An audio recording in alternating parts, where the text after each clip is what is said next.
Je record, je ferai un montage. Ok. Très bien. Alors, je vais faire un petit intro. C'est le retour du meet-up Software Craft à Strasbourg, qui a été un petit peu en libération avec le Covid. Et du coup, pour cette reprise, Edouard nous propose une introduction au test automatisé. Pour rappel, le meet-up, si je reprends mes notes, vous faire un petit rappel de ce que c'est. Je vais aller sur le site meet-up. C'est tout à fait improvisé, mais ça fera. Donc c'est un meet-up qui a été créé par Nicolas Vernon il y a un petit moment déjà, et puis on co-anime ça en faisant des fois des codings de jeu, des fois des présentations comme ici, sur tout un tas d'aspects du logiciel, sans forme de distinction particulière. On n'est pas forcément spécifique sur des langages, on va plutôt être sur comment on fait notre travail et comment on peut s'améliorer. Voilà. Et je vérifie juste s'il n'y a pas des trucs importants que j'oublie, mais sinon je vais vous faire le petit pitch et après un petit. Ça fera peut-être un appel au speaker.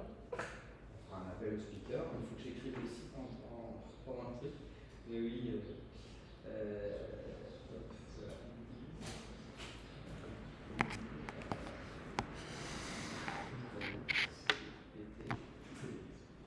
voilà. Donc, c'est un meet-up où on a déjà parlé de sujets comme PDD, DDD, clean code, ce genre de choses, des problématiques de design, architecture aussi, de l'agilité, je laisse beaucoup. Et voilà. Je ne vais pas faire plus d'introduction que ça, on pourra en discuter après, bien entendu, à un moment de convivialité après la présentation d'Edouard, où il y aura à boire et à manger, à grignoter. Et voilà, on a un Twitter et on est présent sur Meetup, et là tout à l'heure j'ai fait un petit site sur Meetup, donc je vous enverrai le lien tout à l'heure. Super, merci Marc pour la présentation. Merci à tous d'être venus aussi nombreux ce soir, en plus en plein mois de juillet. Et donc pour la présentation d'aujourd'hui, c'est comme Marc l'a dit, c'est vraiment une notion d'introduction. Pour réorganiser le lancement des ateliers sur le Meetup, on a choisi de faire quelque chose qui ne soit pas d'un niveau trop élevé, qui normalement est accessible au plus grand nombre. Et voilà. Donc pour ce qui est de la présentation, moi j'ai l'habitude que ce soit assez interactif, donc si vous avez des choses qui vous semblent bizarres, avec lesquelles vous n'êtes même pas d'accord, n'hésitez surtout pas à m'interrompre pour que je précise ou que je justifie mon point de vue là-dessus. Ce sera toujours plus sympa si c'est interactif, plutôt que vous gardiez un truc qui vous paraît bizarre pendant un certain temps et qui vous empêche de suivre la suite. Donc je vais commencer par me présenter, pour ceux qui ne me connaissent pas déjà. Donc, ça fait une dizaine d'années que je dev, je m'appelle Edouard Mangel. J'ai découvert le craft il y a à peu près 3 ans et je pense même qu'au moment où j'ai découvert tout cet ensemble de pratiques qui sont liées, c'était peut-être bien après l'organisation du dernier meet-up qui a eu lieu. Donc c'est pour ça que merci à Marc du coup de me donner la tribune pour relancer une série que j'espère sera très nombreuse dans ce groupe de meet-up. Actuellement, ça fait 1 an que je suis freelance pour faire principalement du dev et ma mission actuelle à plein temps, c'est d'être CTO chez Gusty, ce qui est un bien gros mot pour dire que j'encadre 3 alternants. Et j'organise la refonte d'une application qui a été faite à la base en no-code, en C# avec du React et du React Native par-dessus. En parallèle de ça, ça fait quelques années, donc je suis formateur au CNAM, l'école où j'ai eu mon diplôme avec des camarades ici présents. Et j'essaye de lancer une activité d'accompagnement en entreprise pour coacher justement sur la mise en place de tests automatisés, de bonnes pratiques autour du clean code et d'autres pratiques que Marc a pu citer tout à l'heure. Donc pour commencer, je pense que c'est important de définir qu'est-ce que ça veut dire tester. Donc là, selon le Larousse, le test, c'est une question ouverte. Par exemple, si je vous demande quelle est votre couleur préférée, je teste votre préférence de couleur.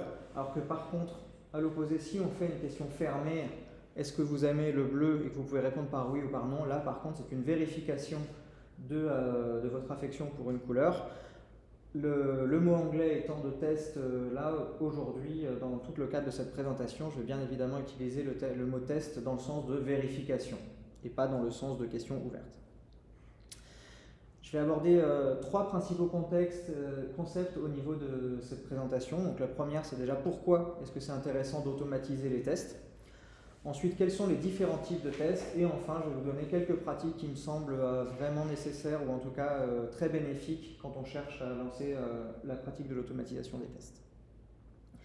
Alors déjà, pourquoi tester? Le premier, c'est vous avez peut-être déjà vu cette affiche. On entend souvent cette phrase « tester, c'est douter ». On l'entend régulièrement il y a même des entreprises où c'est affiché dans la salle de pause. Et il y a donc généralement le sens auquel on l'entend, c'est le sens un peu viriliste de quand on est un vrai bonhomme et quand on est un vrai dev, on sait ce qu'on fait, on n'a pas besoin de vérifier parce qu'on est sûr du premier coup.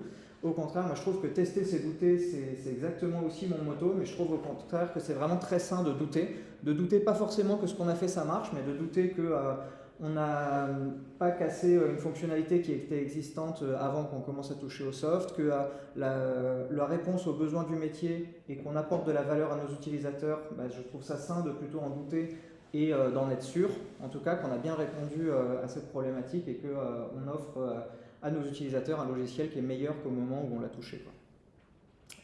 Et donc je trouve ça donc intéressant de douter et de tester à toutes les étapes du développement pour pouvoir garantir à nos utilisateurs un logiciel de la meilleure qualité possible.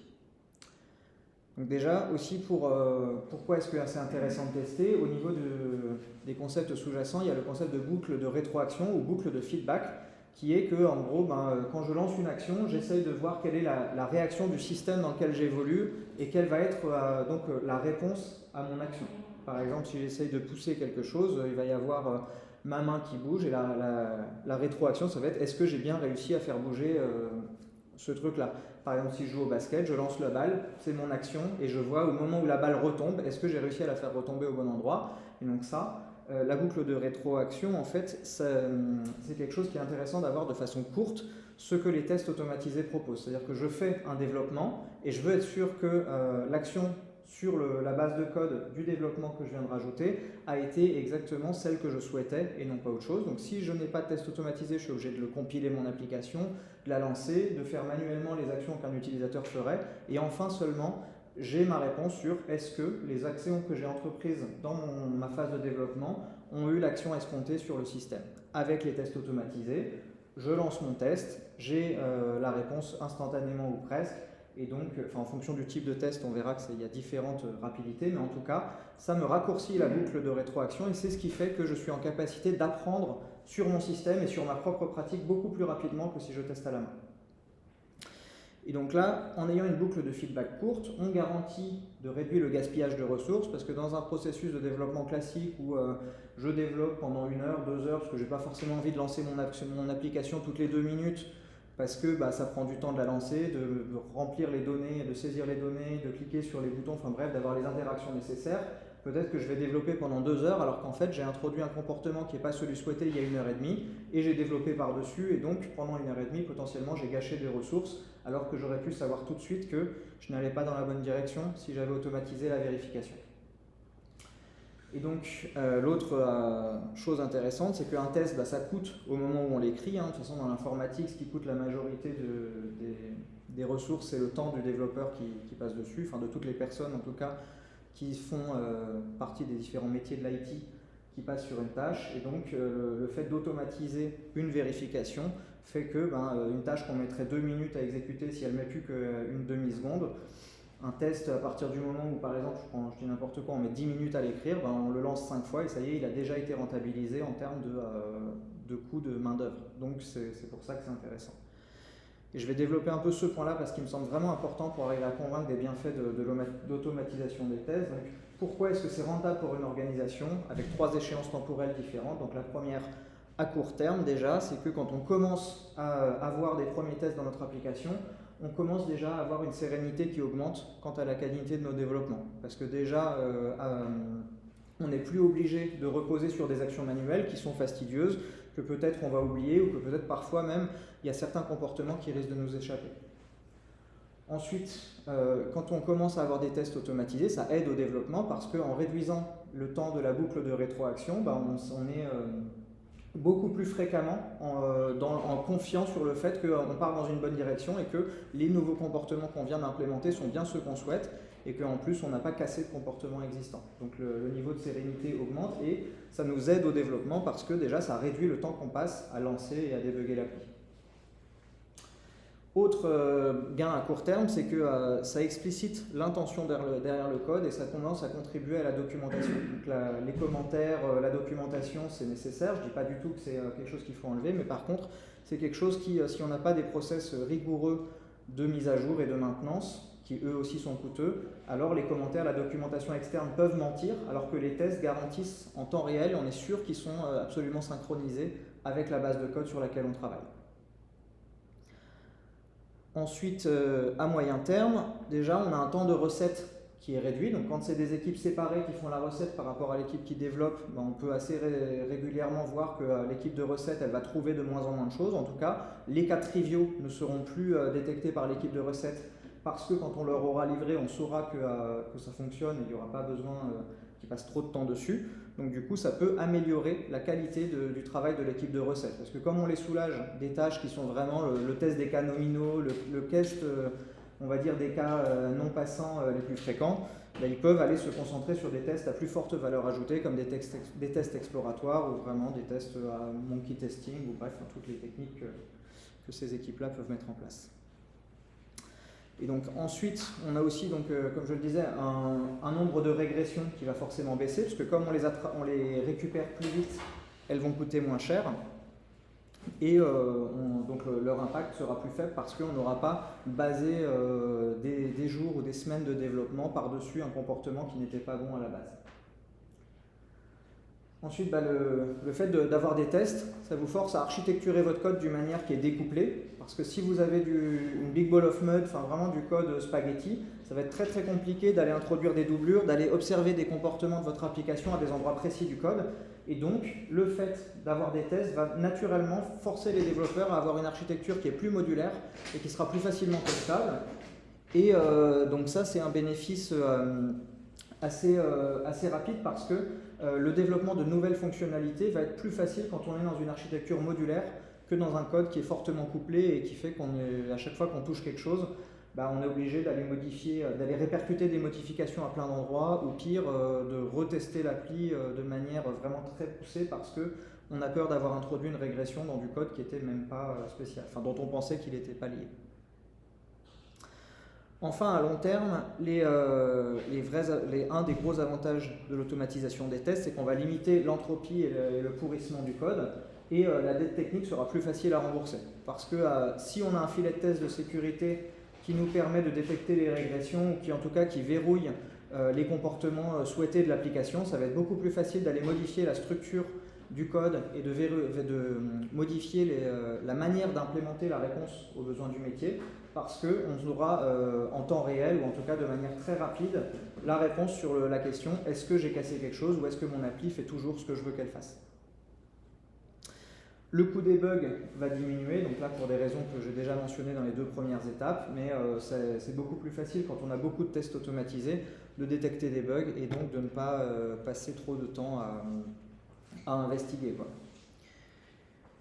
Et du fait qu'on a des fonctionnalités qui sont plus faciles, des nouvelles fonctionnalités qui sont plus faciles à prévoir, mécaniquement on va avoir une accélération de la vitesse de production des nouvelles fonctionnalités, du fait qu'on a l'architecture qui est plus modulaire, du fait qu'on a moins de régression et qu'elle coûte moins cher, donc ça fait qu'on a plus de temps à dépenser pour pouvoir développer de la nouvelle feature. La stat que j'ai vue dans une étude récemment, c'est que les équipes qui font du TDD, donc qui font du développement piloté par les tests, elles passent en moyenne 44% de temps supplémentaire à développer des nouvelles fonctionnalités par rapport à celles qui n'ont pas de test automatisé. Donc c'est quand même un gain non négligeable, c'est qu'on a presque plus de 40% de temps en plus pour faire des nouvelles features par rapport à juste payer du frais de maintenance pour régler les bugs qui sont... Là, j'arrive à la fin de la première partie de la présentation. Est-ce que quelqu'un a des questions ou des remarques face à ce que je viens de dire? Oui. Je ne suis pas développeur, mais j'ai contribué à des logiciels feuilles de données parce que je viens de scientifique, de la mesure physique. Et j'ai vu des tests automatisés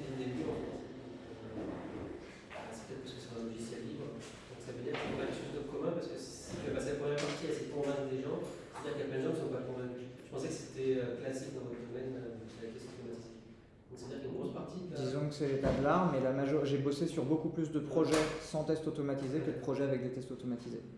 À mon grand regret, d'où le fait que j'ai envie de diffuser, de faire de l'évangélisation sur les bienfaits des tests automatisés. En fait, j'étais mis en face de cas plutôt exceptionnels que des cas. Je dirais pas que c'est exceptionnel, mais en tout cas, c'est pas une norme et c'est pas un standard d'avoir des tests automatisés dans des projets informatiques. Même si, moi, pour toutes les raisons que je viens d'évoquer, je pense que c'est bénéfique et que ça fait travailler dans de bien meilleures conditions que sans, mais non, c'est pas automatique. D'accord. Ouais. Est-ce que tu peux notifier en termes de durée de ce que tu appelles long terme, court terme, moyen terme? Non, parce que ça va dépendre déjà des tailles d'équipe, ça va dépendre des tailles de projet, de l'inertie. Parce que si on a un projet qui a plus de 10 ans ou un projet qui a 1 an, le temps nécessaire d'investissement de base pour pouvoir retirer les bienfaits du moyen et du long terme sont vraiment très variables. Parce que et puis ce serait vraiment du chiffre au doigt mouillé là si je donnais la moindre chiffre, mais je dirais que ça peut aller de quelques semaines à plus d'1 an si on a un projet qui est vraiment très très conséquent, quoi. Quand vous avez plus de 10 ans de dev avec des dizaines de développeurs qui sont passés dessus, forcément ça met plus de temps que sur un projet qui a été démarré déjà il y a 4-5 ans, quoi. Mais en tout cas, les premiers bénéfices à court terme, je pense que c'est dès les premières semaines où on commence à avoir les premiers tests automatisés. En tout cas, au moins, si on commence à les faire sur les nouvelles features, je pense qu'on peut commencer à avoir des bénéfices très rapidement.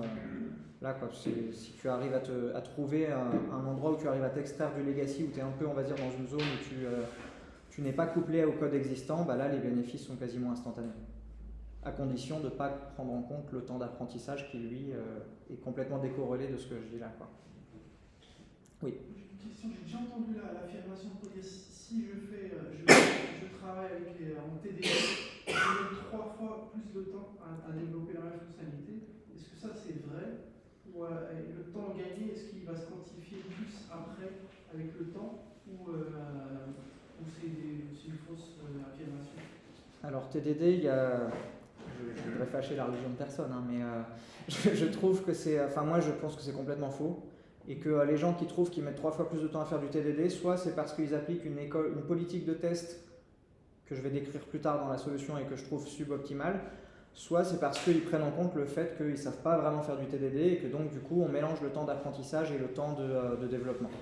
Ensuite, il y a souvent les gens qui disent ça sortent une étude de Microsoft qui dit dans l'introduction qu'ils ont pris 2 équipes, une qui faisait du TDD, l'autre qui n'en faisait pas. La première a mis dans un premier temps 30% de moins de productivité. Donc les gens s'arrêtent là au niveau de l'étude, sauf qu'au niveau de la conclusion, elle dit qu'une fois le projet livré, ils ont livré à peu près dans les mêmes temps, sauf que celle qui avait du TDD avait beaucoup moins de bugs livrés et qu'après, à la deuxième itération, il n'y a même plus de comparaison possible en termes de vélocité et de nombre de bugs livrés. Donc voilà, je vais parler plus en détail du TDD après. Oui. En fait, ce qui est fourbe, c'est qu'en tant que développeur, on a peut-être du mal à estimer toute cette partie de débugage, de correction de bugs a posteriori, et on ne se rend pas forcément compte que ça prend beaucoup de temps dans le développement global. Souvent, on va raisonner sur le ticket qu'on a plus ou moins fini, qu'on a livré en recette, et on a du mal à estimer quand on retourne dessus. Mais c'est même pire que ça, c'est que dans certaines équipes, c'est même pas staté. On fait les stats non pas sur le fait que la feature soit en prod, mais sur le fait qu'on les ait livrés en recette. Et après, des fois, c'est même encore une autre équipe qui fait les développements et le manager de l'équipe de dev n'est pas impacté par le coût que coûte l'équipe derrière à corriger ses bugs. Donc forcément, en fait, il y a la loi de Conway qui joue forcément à ce niveau-là, quoi. Que si on a une organisation qui n'est pas propice en fait à rendre responsables les équipes de la qualité de ce qu'ils produisent, on va forcément avoir un biais à ce niveau-là. Donc il y a énormément de sujets liés à l'organisation, mais en tout cas là, je vais essayer peut-être de parler plus d'un point de vue technique. En tout cas sur la suite de la présentation. Est-ce qu'il y a encore une remarque, une question sur le sujet? Okay. Je vais donc du coup enchaîner sur la deuxième partie pour les différents types de tests. Donc là, les différents types de tests, si on va regarder sur le blog de Xavier Pigeon, Curves of Technique, qui fait un peu foi sur la référence francophone, on peut voir que là, chaque ligne, c'est un type de test différent. Bien évidemment, je ne vais pas les détailler tous, mais je vais les regrouper en 3 familles. Alors attention, disclaimer, je vais prendre des grosses libertés avec les définitions qui sont prises par l'ISTQB, donc le International Standard Software Quality Board, Software Testing Testing Quality Board. En tout cas, je suis sûr du board et du international. Bref, en tout cas, c'est eux qui donnent les certifs pour les testeurs et tout ça.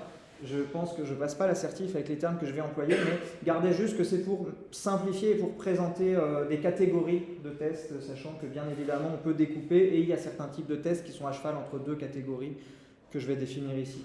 Donc la première, les tests de bout en bout, qui sont eux des tests qui sont au plus proches. On se met dans les conditions de l'utilisateur, c'est-à-dire on lance l'appli en conditions réelles et on interagit avec elle exactement de la même manière qu'un utilisateur.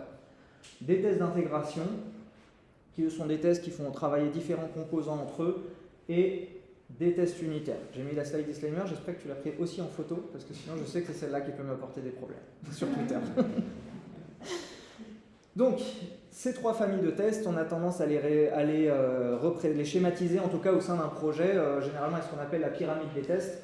Il y en a deux qui sont traditionnellement mis à l'avance. Il y a la pyramide un peu classique, donc là, ce qu'on appelle en cône de glace, c'est-à-dire que là, en largeur, on a le nombre de tests dans le projet. Et donc, classiquement, on a les tests unitaires qui sont très petits en bas, qui sont ensuite suivis par des tests d'intégration. Puis enfin, on a des tests automatisés de l'interface graphique et enfin tout un flot de tests manuels qui sont effectués par les différents développeurs au sein du projet. Donc ça, c'est copyrighté, méthode traditionnelle l'arrache. On va aller voir sur le site, c'est un vrai site. Et voilà. Et en méthodes agiles, on fait plutôt référence à la pyramide des tests qui a été popularisée par Martin Fowler. Avec donc, on peut voir ici que les tests unitaires sont beaucoup moins chers, qui fonctionnent en isolation, et donc on en fait un maximum parce que si c'est pas cher, pourquoi se priver? Ensuite, plus haut, on a des tests d'intégration qui sont un peu moins précis, un peu moins fiables et surtout moins rapides. Et enfin, tout en haut, les tests IHM, les tests de bout en bout, qui eux sont très intégrés parce qu'on va intégrer de plus en plus de composants dans le circuit qui sera parcouru par le code qui est lancé par le test. Et donc qui sont beaucoup moins isolés. Donc pour les tests unitaires dont je parlais, il faut vraiment garder que pour moi, c'est des tests qui fonctionnent en isolation, qui ne fonctionnent pas, donc on ne fait pas d'appel HTTP à la base de données, au file system ou quoi que ce soit de ce genre. Par contre, ça va être plutôt dans la catégorie de tests d'intégration. Je vais commencer quand même par les tests de bout en bout. Donc là, ça c'est les tests donc je vais schématiser des briques logicielles. On peut imaginer un client web, un client lourd, un client mobile qui fonctionne qui communique via une API vers des briques qui servent à répertorier les services métiers, qui eux-mêmes communiquent avec les services d'accès aux données, qui peuvent eux-mêmes connecter une base de données SQL ou NoSQL et différents systèmes externes pour des envois de mails, de SMS ou n'importe quelle autre chose, genre le file system, tout ce qu'on peut imaginer comme système externe ou une autre carrément un appel HTTP vers une autre API. Donc ces tests-là, ils ont des avantages qui sont assez certains, notamment le fait qu'ils sont au plus près du contexte de l'utilisateur. Donc c'est eux qui vont détecter des problèmes, eux vont détecter des problèmes que l'utilisateur aurait eu de toute façon. Ensuite, autre avantage, c'est qu'ils vérifient l'ensemble des sous-systèmes qui sont impliqués dans un cas d'utilisation. Donc c'est-à-dire que là, si vous avez déployé votre application, en lançant ce genre de test, vous allez être sûr que vous avez toutes les briques qui sont impliquées dans le test. Et donc du coup, si une brique ne fonctionne pas, en théorie, le test est censé le détecter et vous le remontez l'information. Autre avantage, les outils sont indépendants de la technologie, que ce soit du Selenium, du Cypress ou du Robot Framework. Vous pouvez les utiliser, quelle que soit la technologie dans laquelle le projet a été développé. L'inconvénient, parce que rien n'est parfait, c'est qu'ils sont très lents à l'exécution. Donc là, j'ai pris des chiffres du monde réel. C'est sur un projet sur lequel j'ai travaillé. On avait 150 tests environ et le temps d'exécution était autour de 30 minutes. Donc ça, 150 tests, c'est quelque chose qui peut paraître beaucoup, mais sur des projets de grande ampleur, c'est clairement pas suffisant pour avoir tous les cas métiers qu'un utilisateur peut utiliser. Donc c'est des tests qui sont plutôt chers à développer et à maintenir. Donc là, la personne qui les a développés, elle a fait ça sur quasiment un an. Donc sur un an de développement, arriver à mettre en place environ 150 tests, mine de rien, c'est quand même un coût non négligeable si on divise le prix de la mission par le nombre de tests. Et c'est des tests qui sont fragiles, malheureusement, parce qu'ils sont vulnérables aux éléments extérieurs, comme la latence. Si vous faites un appel à une API ou quoi que ce soit, qu'elle met trop de temps à répondre, votre test échoue. Ça ne veut pas dire que votre code ne marche pas, ça veut juste dire que potentiellement un des sous-systèmes ou un composant externe que vous essayez d'appeler ne fonctionne pas. Vous avez une modification de l'IHM, pareil, le test qui est censé détecter un bouton n'arrive plus à le détecter, et ben, votre test ne fonctionne pas, et donc ça fait que les tests nécessitent souvent des interventions pour pouvoir les garder à jour avec l'application. Pardon. Oui. C'est-à-dire les 30 minutes, là, c'est uniquement dans le cas où aucun test n'échoue. Non, il y a des mécanismes de retry et tout ça, genre s'il y a un test qui échoue à cause d'une latence ou un truc comme ça, il y a des politiques de relance et ce genre de choses qui font que c'est une durée moyenne en tout cas. Et ça remonte exponentiellement dès qu'il y a des TMA de 30 secondes et qu'il y a trop de retry. Le temps de l'exécution peut. Oui, clairement. Et après, du coup, il faut jongler entre le temps de timeout et le nombre de retry et tout ça. Enfin, oui, il y a beaucoup de problématiques qui sont liées à ce genre de test. Et notamment le fait que, je parlais au début de la présentation de la boucle de rétroaction, vous ne voulez pas avoir besoin de 30 minutes entre le moment où vous développez et le moment où vous savez si vous avez fait une connerie ou pas. Donc c'est le genre de test qu'on va plutôt lancer, on va dire, en parallèle du développement, de façon soit quotidienne, enfin en tout cas de manière plutôt automatisée dans un pipeline de déploiement continu et ce genre de choses que sur le poste du développeur. Et aussi, autre inconvénient, c'est que il faut être en capacité de lancer l'application dans les vraies conditions pour que le test s'exécute. Vous avez des fois des contextes applicatifs où vous n'avez pas forcément accès aux bonnes bases de données tout le temps, où vous n'avez pas forcément la possibilité de tout lancer sur votre machine parce qu'il y a des choses qui ne relèvent pas de votre périmètre et donc les tests ne peuvent pas toujours tout couvrir. Si c'est bon pour vous, je vais passer aux tests d'intégration. Donc dans la définition que j'adopte des tests d'intégration, c'est des tests qui utilisent une à plusieurs flèches, donc qui font travailler 2 à n composants. Donc on peut imaginer un test d'intégration uniquement pour tester que notre service DAO est capable de communiquer avec la base de données SQL. On peut en imaginer d'autres qui partent de l'API et qui vont jusqu'à la BDD SQL ou bien jusque là. Disons que encore une fois, je prends des libertés avec les termes officiels là pour juste situer le contexte de je parle de tests qui font fonctionner plusieurs composants entre eux, mais pas tous les composants. Et de préférence qui vont tester, qui vont être utilisés de manière automatisée et sur le poste du développeur, plutôt que les tests de bout en bout avant où on avait plutôt tendance à les utiliser sur une vraie architecture déployée. Donc les avantages de ces tests-là, c'est que l'environnement est limité, donc on réduit le nombre de raisons d'échec du test, ce qui nous permet de, en cas d'échec, être plus facile de détecter d'où vient l'erreur. Ça permet de vérifier aussi indépendamment la communication avec chaque sous-système extérieur, donc que ce soit la BDD, le système de mail, etc., ou une API. Donc on peut vérifier de manière automatisée que quand on envoie une requête API, on est bien capable de traiter la réponse, de la sérialiser et de générer l'objet qu'on souhaite générer par la suite. Et avantage aussi, c'est que les outils sont souvent les mêmes que ceux des tests unitaires, en tout cas en .NET c'est le cas, et c'est aussi souvent des outils qui sont développés dans le même langage que le langage qui est utilisé pour développer, enfin, que ce soit en Java, JavaScript, C#. Généralement, les frameworks de tests pour les tests d'intégration sont développés dans le même langage que celui qu'on utilise pour coder, donc les développeurs sont déjà à même en fait, de les écrire. Il n'y a pas besoin d'apprendre un nouvel langage, un nouvel outil, on apprend juste le framework et la philosophie de test et on est opérationnel pour ça. Les inconvénients qu'ils ont, c'est que souvent c'est des tests techniques qui ont peu de valeur métier, parce que comme ils sont plutôt lents, on va essayer de les exécuter, on va dire, de ne pas leur faire trop de choses. Comme il y a déjà plusieurs composants qui sont mis en jeu, on ne va pas leur donner trop de raisons d'échouer, donc on va plutôt essayer de se positionner aux frontières des différents systèmes et d'essayer de faire communiquer un système avec l'autre sans forcément leur demander d'abord des traitements préalables qui, eux, pourraient déjà être une raison d'échouer pour le test. Donc on va plutôt essayer de se placer aux frontières. Ça, c'est quelque chose qui permet donc de mieux être en capacité de déterminer d'où vient l'erreur en cas d'un échec de test. Ensuite, ils sont souvent spécifiques à chaque sous-système. Donc si vous avez des tests qui sont là pour tester la communication avec votre base de données, le jour où vous changez de base de données, vous êtes potentiellement obligé de tout jeter. Si vous passez, je sais pas, d'une base de données NoSQL à une base de données SQL, ou bien si vous passez, on va dire, sur une architecture microservice avec du Dapper ou autre chose, vous allez changer le mécanisme de communication avec votre sous-système, donc vous êtes plus ou moins obligé de jeter les tests qui vont avec. Donc c'est des tests qui ne vont pas avoir une durée de vie plus longue que les composants qui sont censés tester. Et ensuite, c'est des tests qui sont plutôt lents et ça peut être pénible s'il y a un grand nombre de tests à effectuer. Donc là, il y a des techniques de regroupement par catégorie qui peuvent être mis en place. Et, donc il y a des stratégies pour ne pas lancer tous les tests d'intégration à chaque fois. Mais encore une fois, si on a beaucoup de tests d'intégration, la boucle de rétroaction s'allonge. Donc du coup, on ne va pas forcément chercher à avoir le maximum de tests d'intégration, mais juste ceux qui sont nécessaires. Et au niveau de la politique de test, on va essayer d'avoir une stratégie qui fait qu'on ne les lance pas tous à chaque fois qu'on fait une modification dans le code. On va plutôt chercher à ne lancer que les tests qui communiquent avec le sous-système qui est impacté par la modification qu'on vient de faire. Et après, éventuellement, avoir une politique où on les lance par exemple toutes les nuits ou tous les soirs dans le pipeline de déploiement continu. Si c'est bon pour vous, je vais passer au test unitaire.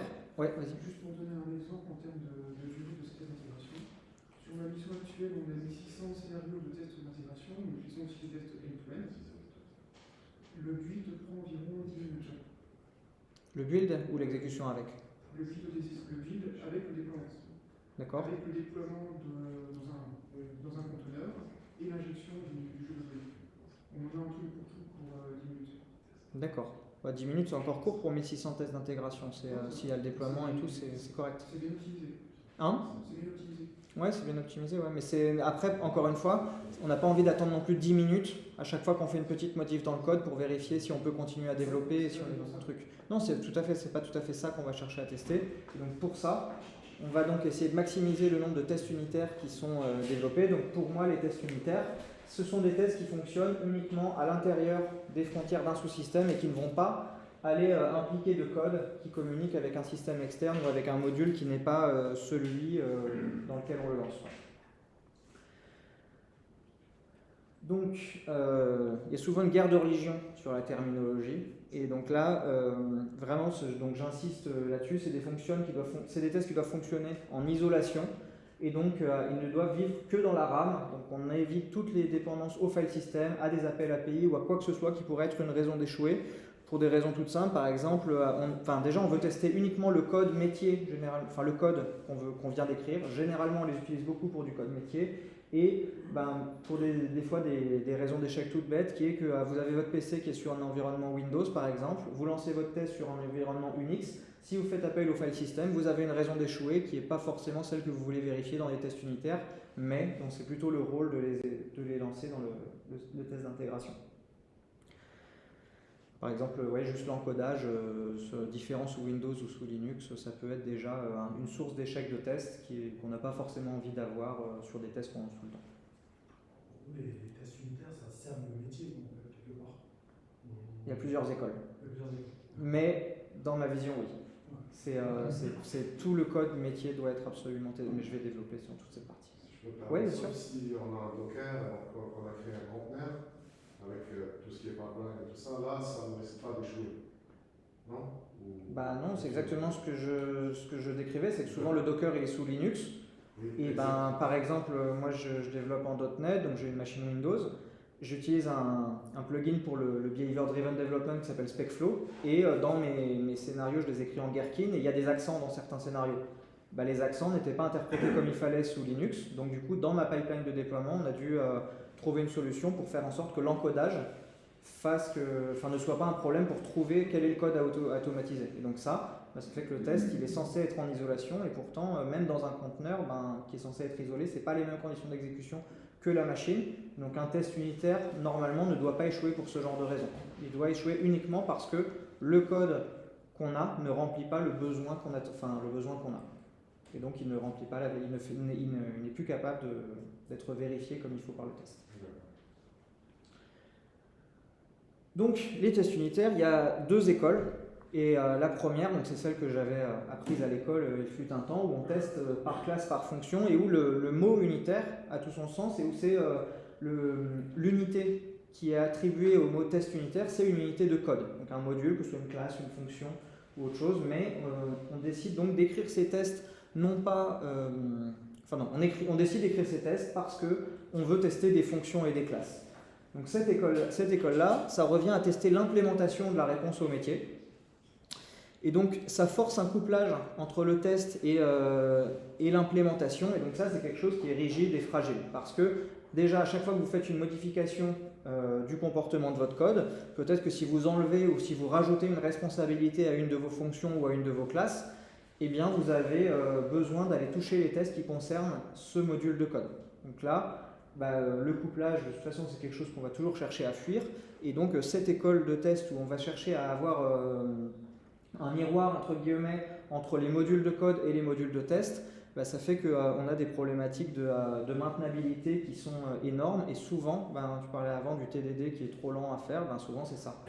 C'est cette école-là que je rends responsable des gens qui trouvent que TDD, ça rajoute du temps. Et donc ça c'est quelque chose qui est très coûteux, parce que à chaque fois que vous voulez faire une modif dans votre code, il faut d'abord faire une modif dans le test, ou alors si vous êtes dans l'école qui écrit les tests après, eh bien vous faites la modif de votre code, vous le testez à la main et il faut remodifier le test. Du coup, le test, vous l'avez peut-être même pas exécuté suffisamment de fois pour qu'il soit devenu rentable. Donc, on a un coût qui explose, et donc c'est pas forcément quelque chose que je recommande. Par contre, moi ce que je vais vous recommander, c'est de tester par scénario, parce que ça, c'est une garantie de la réponse aux besoins du métier. On ne va pas tester qu'une fonction renvoie bien du code, on va tester que quand on appelle un cas d'utilisation, quand on a une action sur le système, on va aller vérifier l'état final après l'exécution du code pour vérifier que l'état du système a été modifié de la manière dont on l'attend.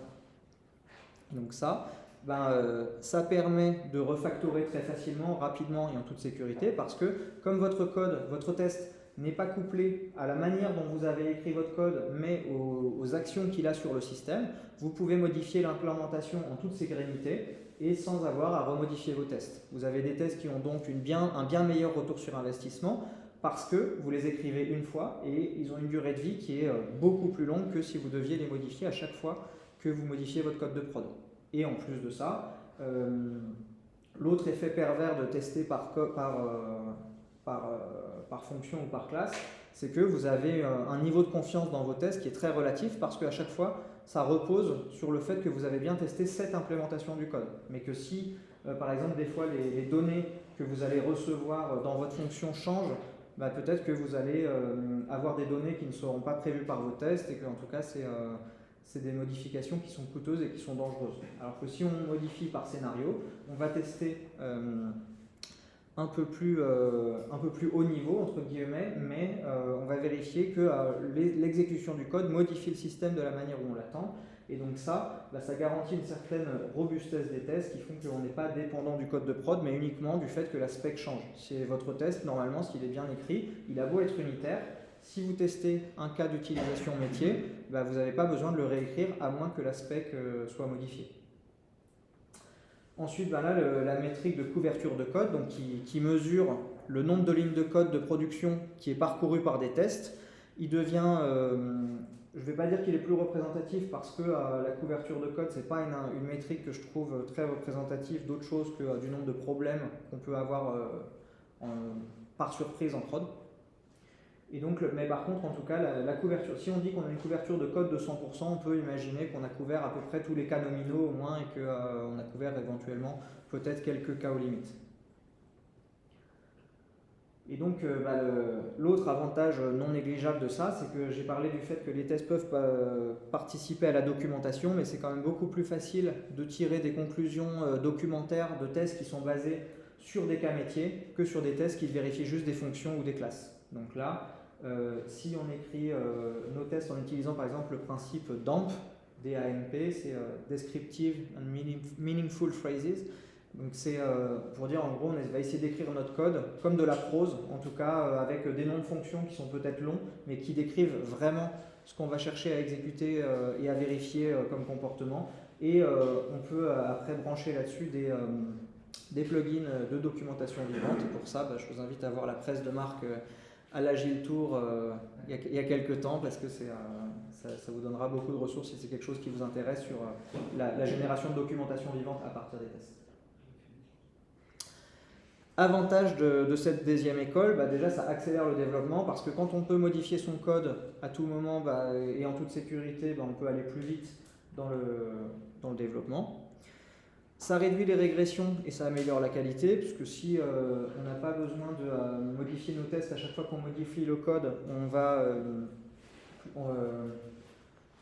avoir déjà moins de temps à passer au développement des tests, et donc la différence entre le temps passé total et le temps passé avec ou sans test va être, disons qu'en proportion, le temps passé à développer du test va être plus petit, et donc aussi, comme les tests on n'y touche jamais, on peut avoir confiance dans ce qui vérifie, et donc les régressions qui seront trouvées, en fait, en tout cas pas de celles qu'on va introduire nous-mêmes, mais celles qu'on va livrer en tout cas à l'équipe d'après, devraient être plus faibles.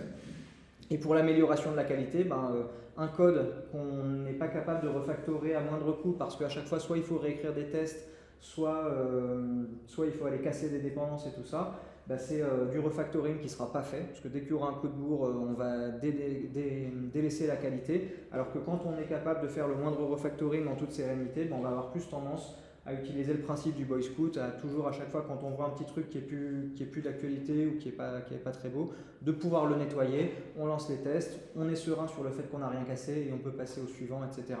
Là où, quand on est obligé de remodifier les tests pour toucher le moindre bout de code de prod, ça c'est le genre de choses typiquement qu'on ne fait pas, et au bout d'un moment, l'entropie du logiciel et le pourrissement du code va s'accélérer. Et donc là, comme je l'ai développé déjà, cette manière d'écrire les tests unitaires permet d'évoluer plus vite et d'avoir une maintenance qui va coûter moins cher, vu que les tests vont avoir un retour sur investissement qui sera bien plus élevé. Alors, les inconvénients, puisque rien n'est jamais parfait, le principal, c'est quand même la phase d'apprentissage, parce que c'est une manière déjà d'écrire des tests qui est pas forcément courante, ou en tout cas qui n'est pas forcément intuitive, et qui pour moi est quand même relativement nécessaire, et c'est généralement cette image que je montre en général, c'est que oui, il y a un moment où il faut changer les roues de la charrette, mais il faut accepter des fois de ralentir un petit peu pour pouvoir gagner du temps à moyen et long terme. Ensuite, maintenant, pour ce qui est des pratiques de test, là, j'aimerais pas aborder le processus de développement et donc la manière de coder les tests dans la temporalité. Donc, c'est-à-dire à quel moment est-ce qu'on va chercher à coder les tests. Ensuite, je vous donnerai quelques bonnes pratiques à appliquer pour avoir des tests qui soient robustes et qui aient un retour sur investissement intéressant, en tout cas le plus intéressant possible. Et je finirai par quelques exemples et prendre rapide. Pour ce qui est de la temporalité, dans la littérature, j'ai vu 3 écoles. Donc la première, c'est test after, où on cherche à écrire les tests après avoir écrit le code de production. C'est celle qui m'a été enseignée à l'école. Tiens, d'ailleurs, par question, qui a eu un module de test automatisé à l'école ? Vous n'avez même pas levé la main, quoi. Ok. Pourquoi tu lèves pas la main, toi ? C'est moi son prof. Et donc, ça fait, déjà, j'ai l'impression que ça fait à peine un tiers. Et parmi ceux qui ont eu un cours à l'école, il y en a combien qui ont fait autre chose que écrire les tests après avoir écrit le code de production ? Ah oui, ok, d'accord. Donc il y a quand même des gens qui ont appris à écrire les tests, pas forcément après le code de prod. Mais bon, c'est déjà la moitié du tiers, donc ça fait quand même pas beaucoup de monde. Donc, malheureusement, avec cette école-là, ce qu'on garantit, c'est que le code fonctionne exactement comme on a pu l'observer, parce que généralement, on n'écrit pas son test sans avoir testé. Ce qui se passe, c'est qu'on écrit le code de prod, on va ensuite lancer l'application à la main, faire différentes vérifications, et ensuite, on va écrire des tests qui verrouillent l'implémentation pour que, si jamais quelqu'un vient le modifier, on va le détecter. Par contre, s'il y avait déjà un bug, on ne pourra pas le résoudre accidentellement sans que le test échoue. Et donc ça garantit qu'on capture le fonctionnement, mais par contre déjà on n'a aucune garantie que le test va expliciter le pourquoi est-ce qu'on écrit le code de cette manière, quelle est l'intention qui est derrière le code qu'on va exécuter.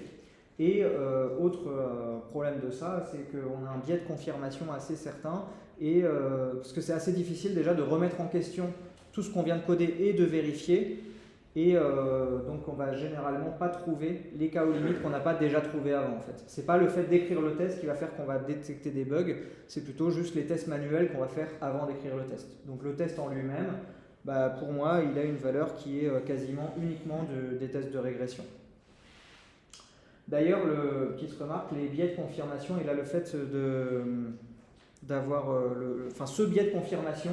C'est quelque chose où on m'en a parlé à l'école et ce qu'on m'a dit, c'est qu'il fallait que dans l'idéal, dans un processus de développement qualitatif, il faudrait que ce soit un autre développeur qui écrive le test par rapport à celui qui écrit le code de prod. Et ça, c'est pour lutter contre ce biais de confirmation. Donc je ne dis pas que c'est un non-sens, parce qu'il y a une justification, mais c'est pour lutter contre ce biais de confirmation et c'est juste qu'après on peut douter du fait que ce soit vraiment rentable d'avoir besoin d'attendre un développeur pour écrire le code après que...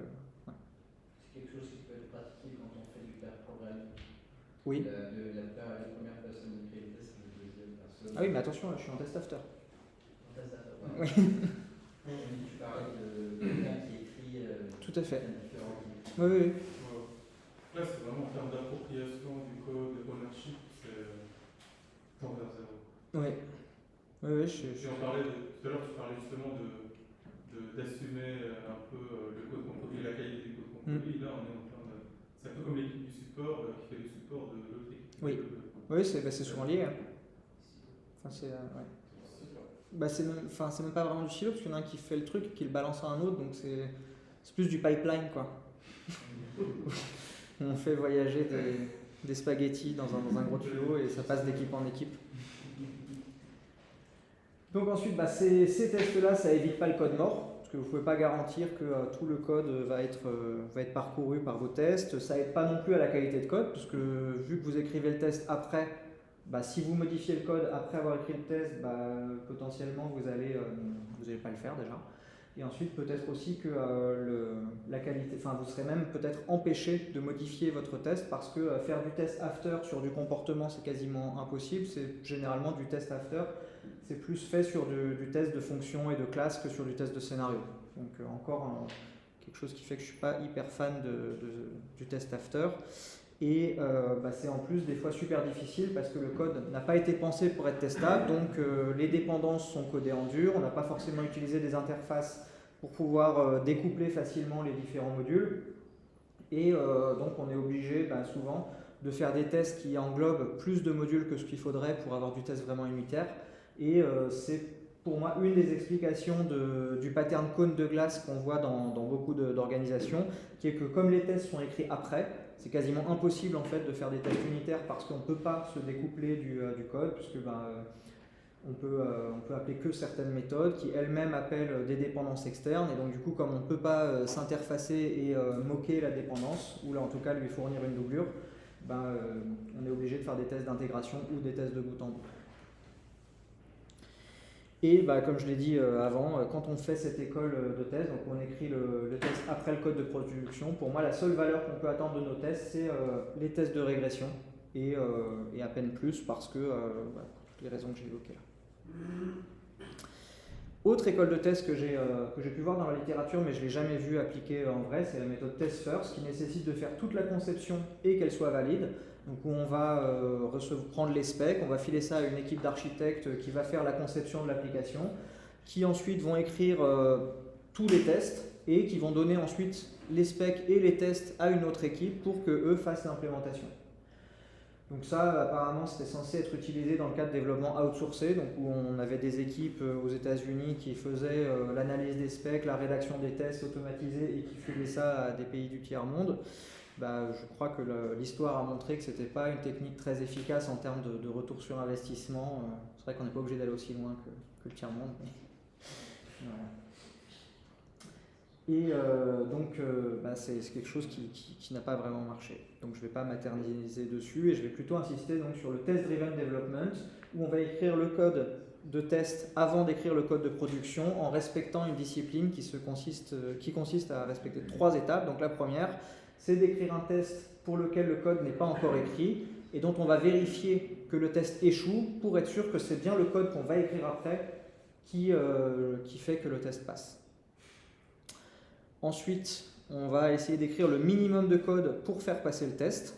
Donc là, c'est le mot-clé, c'est le mot minimum, parce qu'on part du principe que le cerveau humain n'est pas fait pour faire plein de choses à la fois, et donc faire les choses bien et les faire vite, il n'est pas tellement capable, donc on va plutôt chercher à faire vite et mal, et ensuite la 3e étape là, qui fait qu'on va garantir la réponse au comportement des attentes du métier.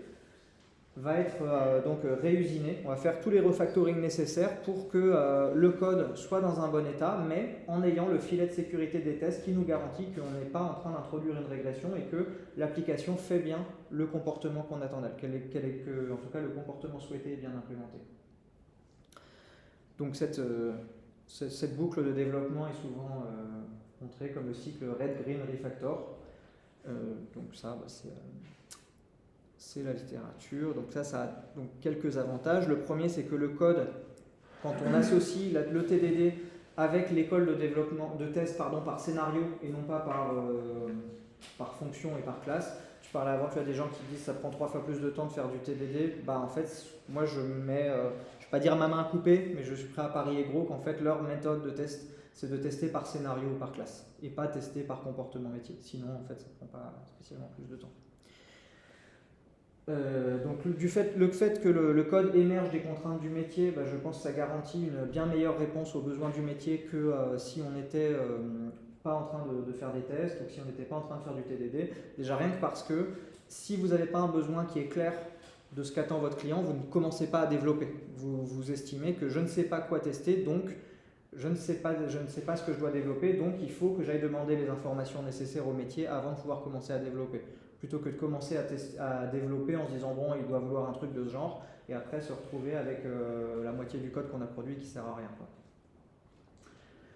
Le cycle de refactoring garantit qu'on a une qualité qui est constante, parce que si on applique la discipline de TDD et qu'à chaque fois qu'on est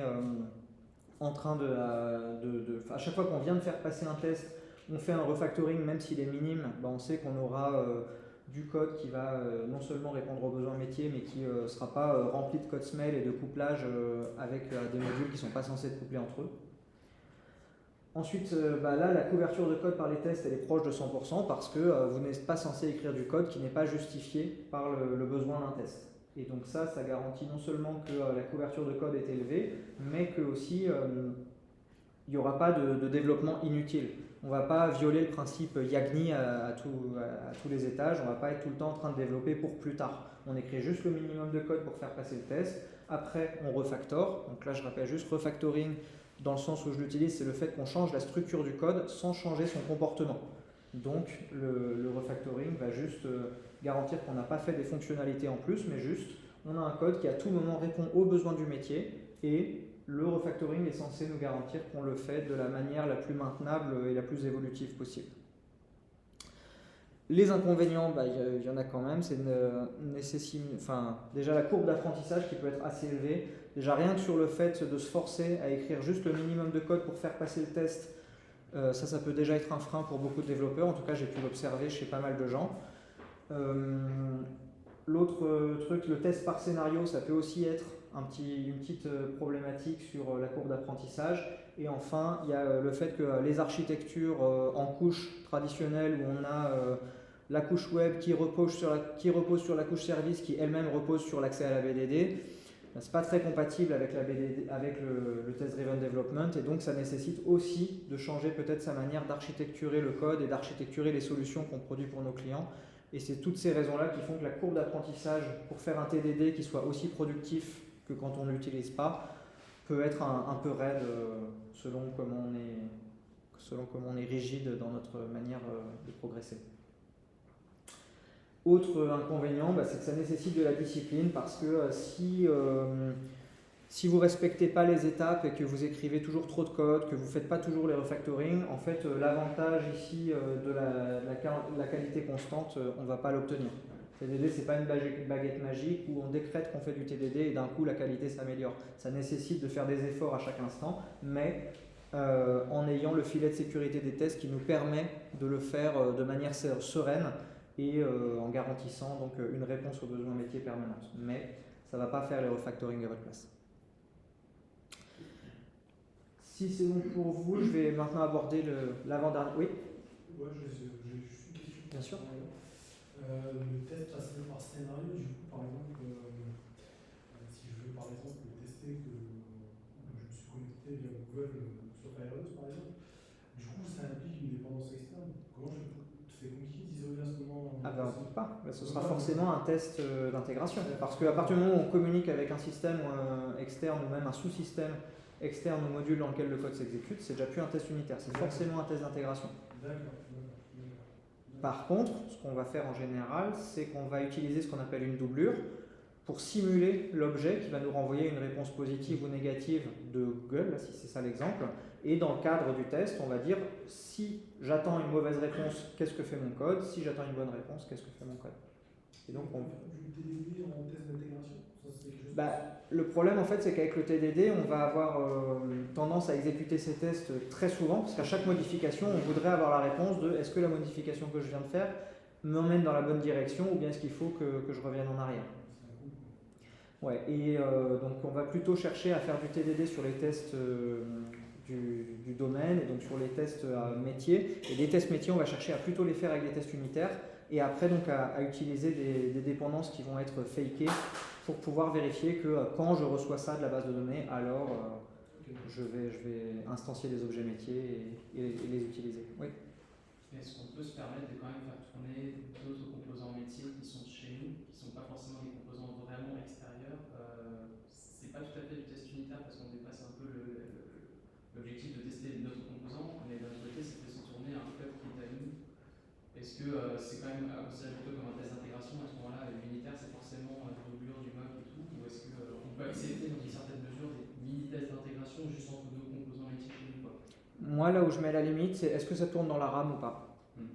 C'est-à-dire que est-ce que tes deux composants ils fonctionnent dans la RAM en même temps, c'est-à-dire avec un temps de réponse qui est de l'ordre de la micro ou nanoseconde, ou eh bien est-ce que tu as besoin d'une dépendance externe et est-ce que, comme je disais avant, est-ce que si tu le fais tourner sous Linux ou Windows, tu rajoutes une raison d'échouer ou pas? Et donc ça va être là où je mets moi la limite pour ce qui est test unitaire ou ce qui est test d'intégration. Donc voilà. Et tu as forcément des tests qui vont potentiellement faire appeler plusieurs couches, plusieurs trucs. Par exemple, moi là sur le projet où je suis actuellement, j'ai choisi une architecture en oignon et donc sur tous mes tests d'acceptance qui tournent en isolation, ils tournent en isolation, en tout cas je considère qu'ils tournent en isolation et pourtant j'ai des interfaces qui sont dans la couche application, qui font instancier des objets qui sont dans ma couche domaine et qui après ont des interactions avec des implémentations qui sont dans le code de prod, dans la couche infrastructure, mais qui dans le cadre de mes tests unitaires sont remplacés par des doublures. Voilà. Et je considère que c'est quand même en isolation parce que même si ce n'est pas des DLL qui vont être livrés, qui pourraient être forcément livrés ensemble, ça reste un fonctionnement dans la RAM et donc le temps de réponse fait que les tests mettent quelques millisecondes à s'exécuter chacun et pas plus. Ouais. Ce que je voulais rajouter, c'est que sur le test d'intégration, il n'y a rien qui t'empêche de le faire en TDD. Non, Ils sont juste plus lourds en fait. Oui. Mais les avantages du TDD restent toujours présents. Je suis d'accord avec toi. Ouais. C'est juste qu'on ne va pas favoriser un test d'intégration par rapport à un test unitaire. Si on peut faire les deux, tu vois, on peut très bien écrire ces tests d'intégration en TDD. Je suis tout à fait d'accord avec toi. Oui. J'ai besoin d'un éclaircissement. Oui. On a développé des tests où on a simulé en fait les autres systèmes via un container. Typiquement, on a simulé une base de données MSSQL ou quoi que ce soit, en mettant les fausses données. C'est par appui de langage que les développeurs avec qui j'ai travaillé appellent ça un test unitaire. Oui. D'accord. Si tu travailles. Test unitaire, on va dire test automatique. C'est dans la RAM. Ouais, c'est ça. C'est pour ça que le titre, finalement, le titre de la conférence mène bien en avant l'alliance, parce qu'on parle souvent de test unitaire au lieu de parler de test automatisé. Ah, d'accord. Après, ça reste de la RAM. Non. Les containers tournent tous de notre RAM. Ouais, mais il y a une interface HTTP souvent qui va communiquer avec. Enfin, tu communiques pas en direct, tu vas instancier un canal réseau, tu vas. Voilà. Le moteur de base de données SQL tourne aussi dans la RAM. Ouais. Non, en plus, c'est même pas le même OS. Enfin si, c'est un conteneur. C'est une bêtise. Ça dépend. Ouais. D'accord, ok, merci. Donc, oui. Du coup, c'est un pile pour pouvoir faire ces tests correctement, il faut que le projet soit correctement découpé à la base, en fait. Sinon, Oui. on va aller. D'où ma réponse à la question d'Emmanuel tout à l'heure pour dire que combien de temps ça met avant d'avoir les bénéfices. Il faut d'abord des fois couper toutes les dépendances qui sont écrites en dur pour les remplacer par, généralement c'est des interfaces et de l'injection de dépendances.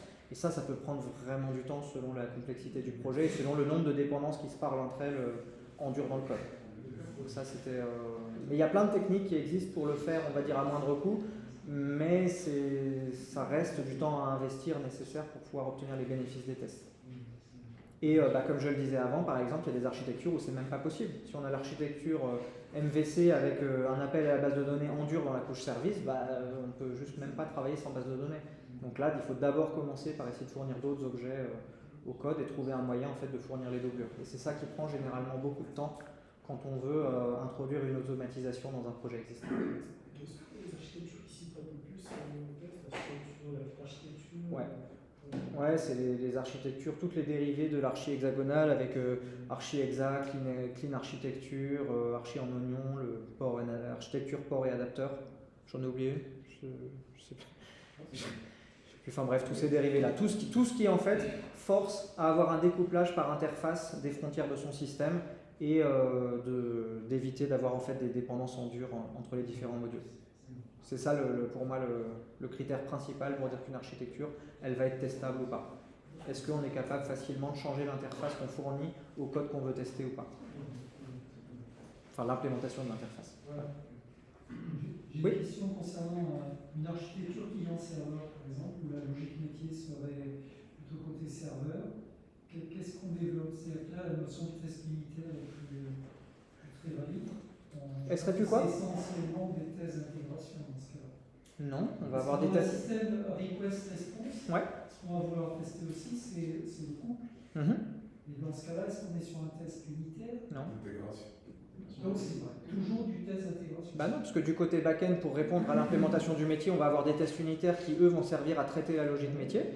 On va simuler des requêtes qu'on reçoit du front, on va les traiter, on va vérifier que la réponse est la bonne et que les données sont manipulées de la manière où on l'attend. Et pareil, côté client, on va vérifier que quand on a les conditions d'exécution qui sont réunies, on va envoyer une requête qui est bien formulée au serveur.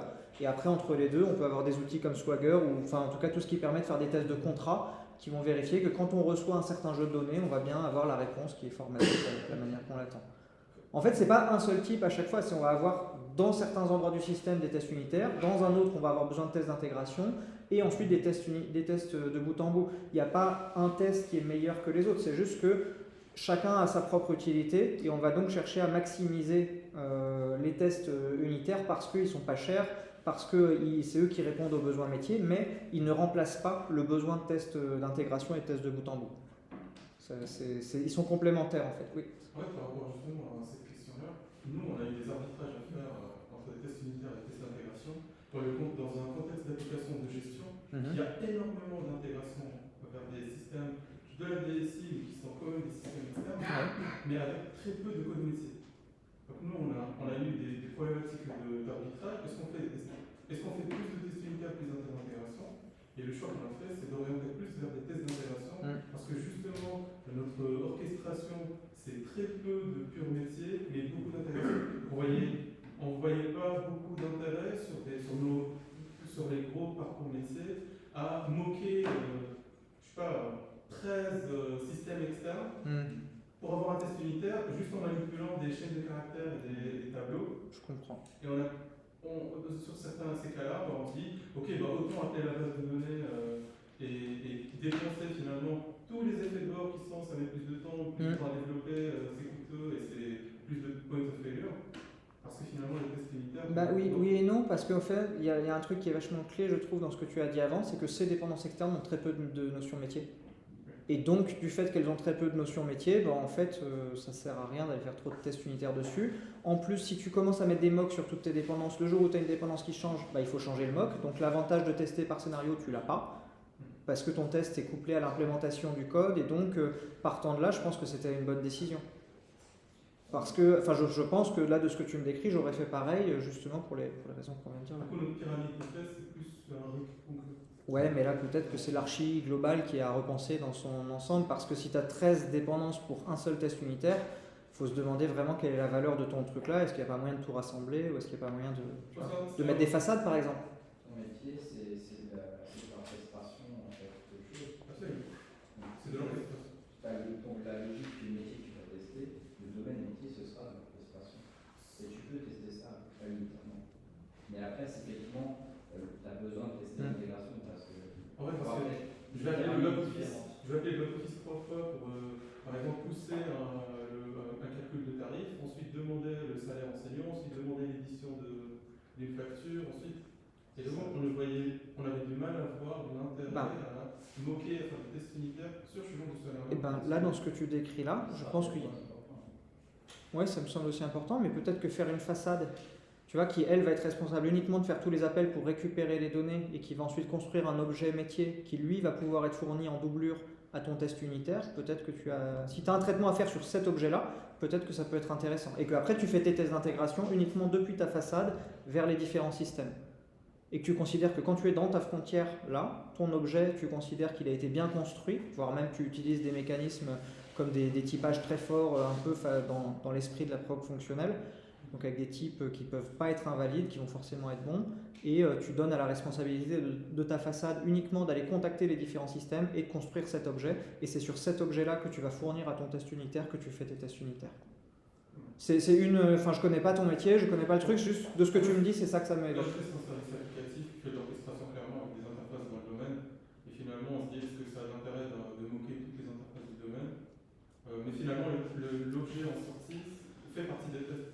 Oui. Donc on teste l'objet en sortie par rapport aux données que je lui passe en entrée, mais du coup on est obligé aussi de faire d'autres. Dans le assert, finalement on fait d'autres tests qui ne sont pas forcément corrélés à juste à l'objet de sortie. Ah, ça je vais venir. Aux plusieurs asserts. Je vais l'évoquer rapidement. Est-ce qu'il y a d'autres questions ou... Non.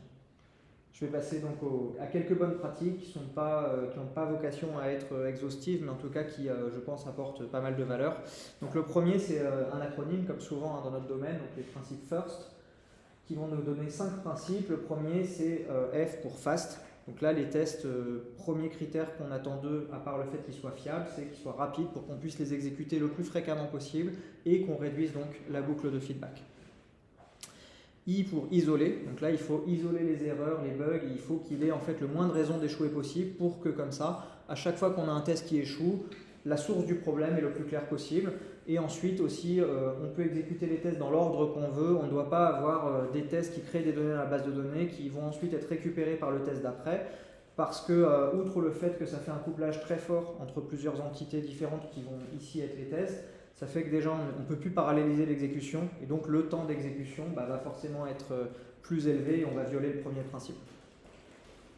R pour répétable, pareil, il faut que le résultat soit identique à chaque fois, quel que soit l'ordre d'exécution, le nombre de tests qu'on lance en même temps, ou il faut que ce soit vraiment répétable et que le test, en gros, là, sa raison d'échouer, ce soit que notre code ne répond plus aux besoins ou que alors on n'est plus capable de communiquer avec la brique externe de la manière qu'on voudrait. S pour self-validating, donc là c'est qu'aucune action manuelle ne doit être requise, donc pour dire vraiment on doit avoir des tests qui sont des vérifications et non pas des tests au sens du dictionnaire que j'ai abordé dans la première série. Et ensuite T, là il y a 2 écoles, on peut trouver dans la littérature soit thorough pour dire exhaustif, pour dire on doit vraiment couvrir tout ce qui est à couvrir, ou alors timely pour dire on les écrit avant le code de production pour en retirer tous les bénéfices que j'ai décrits dans la partie précédente. Autres astuces pour les tests, donc déjà essayer de tester les cas limites de façon précise. Donc quand on a un tableau par exemple, on va toujours tester le premier, le dernier élément et éventuellement d'essayer de voir ce qui se passe si on file un indice qui est supérieur de 1 à la taille du tableau, donc pour éviter des erreurs de dépassement qui peuvent être des fois des erreurs d'étourderie ou ce genre de choses. Ensuite, on va essayer d'utiliser des valeurs qui sont proches des limites gérées par les types utilisés. Donc, tester, par exemple, si on est capable d'utiliser des ints dans toute l'étendue d'un int, on va essayer vraiment de vérifier qu'on n'a pas de dépassement et des int overflow, par exemple. C'est les bugs un peu, qui ne sont pas très fréquents, mais qui peuvent quand même être utiles de vérifier. Ensuite, tester les exceptions et les erreurs. Donc, vérifier que quand on a une erreur, quand on est censé avoir une erreur, elle est bien présente dans le comportement du système. Pareil pour les exceptions. Tester également les arguments erronés, en particulier aux frontières du système. Quand on est vraiment au cœur du domaine et que les seules fonctions, les seuls appels qu'il peut y avoir résident de l'intérieur du domaine, ça perd un peu de sa valeur. Mais plus on est proche de la frontière d'un module, et plus c'est important de vérifier ce qui se passe au cas où on fournit des arguments erronés. Ça, j'ai parlé rapidement tout à l'heure, mais je trouve que le fait aussi d'utiliser des types, des value objects qui ne sont pas les types primitifs du langage, ça peut avoir énormément de valeur ajoutée pour garantir qu'à chaque fois qu'on instancie un domaine on reçoit la bonne donnée. Par exemple, pour avoir un champ nom-prénom, ne pas avoir des strings, mais avoir un type prénom, un type nom de famille, où on garantit qu'on n'a pas une longueur qui fait 4 mégaoctets, qu'on vérifie qu'on n'a pas de point-virgule, et déjà, rien qu'avec ce genre de vérification, on peut éviter déjà d'avoir de l'injection SQL ou des trucs comme ça. Et aussi, on peut éviter l'erreur qui est beaucoup plus fréquente que les failles de sécurité, c'est de mettre le champ nom dans le champ prénom et inversement. Parce que les types font que le compilateur va nous indiquer tout de suite qu'on est en train de faire une erreur. Donc ça sort un peu du cadre de cette présentation, mais je trouve qu'avoir des tests unitaires sur ce genre d'objets et avoir un maximum d'objets de ce genre, en tout cas dans notre couche domaine, ça a une vraie valeur ajoutée et un vrai retour sur investissement. Autres astuces, donc dans l'approche qu'on va chercher à avoir, on va toujours chercher à tester le cas passant, comme par exemple je teste que l'application fonctionne dans un contexte valide, je donne le bon login, le bon mot de passe, j'arrive à me connecter. Et ce qu'il ne faut surtout pas oublier, c'est de dire par contre qu'est-ce qui se passe si je ne donne pas le bon login et le bon mot de passe. Là, le deuxième test a même plus de valeur que le premier, à mon sens. C'est moins grave si l'utilisateur ne peut pas se connecter que d'avoir n'importe qui peut se connecter à n'importe quel compte de l'utilisateur. Surtout si on gère des données personnelles. Je pense que le service juridique vous remerciera. Ensuite, donc là, je vais juste donner quelques exemples et après on aura terminé. Donc là, les premiers, petite bonne pratique, c'est l'organisation d'un test. On va avoir deux méthodologies qu'on peut trouver dans la littérature. La première, c'est le triple A pour Arrange, Act, Assert, qu'on trouve principalement dans la littérature qui parle de test univers. C'est-à-dire qu'on va avoir trois phases dans notre test. La première, Arrange, où on va créer le contexte d'exécution du code dont on veut vérifier le fonctionnement. Le Act, c'est l'action en question, donc on va appeler la méthode qu'on souhaite tester, et Assert, on va effectuer les vérifications nécessaires sur le fait que le système a été modifié de la manière dont on le souhaite. Donc ça, comme j'ai dit, c'est souvent utilisé dans les tests unitaires, et on a une autre méthode qui, elle, est plutôt utilisée dans les tests d'acceptance et dans les ateliers façon Behavior Driven Development, Tres Amigos, etc. Ça s'appelle le Given When Then, qui pour moi c'est à peu près le même concept, c'est étant donné quelque chose, ou en tant qu'un utilisateur, quand j'essaye de me loguer, alors, et que je fournis le bon mot de passe et le bon login, alors je suis connecté en tant que l'utilisateur. Oui. Une petite astuce, c'est parfois de commencer par le faire en fait. Oui. On utilise ce que tu veux, et tu pars de là pour trouver les conditions qui t'arrangent pour aller là. Ouais, je suis d'accord, c'est une bonne astuce. Ouais. Et d'ailleurs, que ce soit dans le Zen ou dans le ACF, les deux sont. C'est valide. Ouais. Et donc, ça, c'est utilisé principalement dans le cas de BDD, où j'ai parlé de SpecFlow tout à l'heure. C'est le langage Gherkin qui est utilisé avec la méthodologie Given When Then. Maintenant, je vais juste donner deux cas d'utilisation, deux exemples d'automatisation des tests. Le premier, c'est sur du code legacy. On va utiliser la méthode qui s'appelle Golden Master. Donc ça tire son nom de l'époque où quand on gravait encore des CD, il y avait une espèce de CD un peu originel à partir duquel on faisait toutes les autres copies, qu'on appelait le Golden Master. Donc en gros, ce qui retranscrit de ça, c'est qu'on va essayer de capturer le fonctionnement du système au moment où on essaye de le refactorer, et on va le modifier petit à petit jusqu'à ce qu'il fasse toujours la même chose qu'avant, mais en mieux, avec tous les refactorings nécessaires qui peuvent apporter du découplage. Généralement, c'est souvent du découplage qu'on va chercher à faire. Et c'est quand on n'est pas capable de faire un découplage très facilement qu'on va utiliser cette méthode-là. Oui. Alors, juste une question. Oui. Par rapport au code legacy, est-ce que vous pouvez juste me donner une explication sur ça parce que je n'ai pas compris ce terme. Ah d'accord. Le code legacy, on va trouver plusieurs définitions dans la littérature. C'est en gros, legacy, le mot c'est héritage. Donc c'est le code dont on a hérité de... Voilà. Et donc après, sur les définitions, il y a Michael Feathers qui dit c'est du code qui n'est pas testé. Il y a des gens qui disent c'est du code qui fait souffrir. Enfin voilà. Voilà. ça, on peut trouver aussi ça. Donc, les premières étapes. La première, c'est on va essayer de lancer le programme dans plein de cas et on va essayer de sérialiser les données de départ et les données de résultats du traitement. Donc ça, c'est-à-dire on va essayer de dire on va prendre plein de cas métiers et on va chercher donc à enregistrer les données de base, de créer des objets qui sont soit du XML, du JSON, enfin bref, quel que soit le type de format, c'est pas tellement important, mais c'est juste d'avoir des données qu'on peut associer, donc des données d'entrée et des données de sortie qui sont attendues, qu'on peut mélanger entre elles.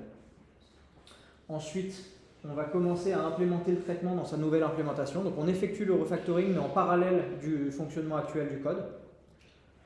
Donc là, à cette étape-là, les deux modes de fonctionnement fonctionnent en parallèle.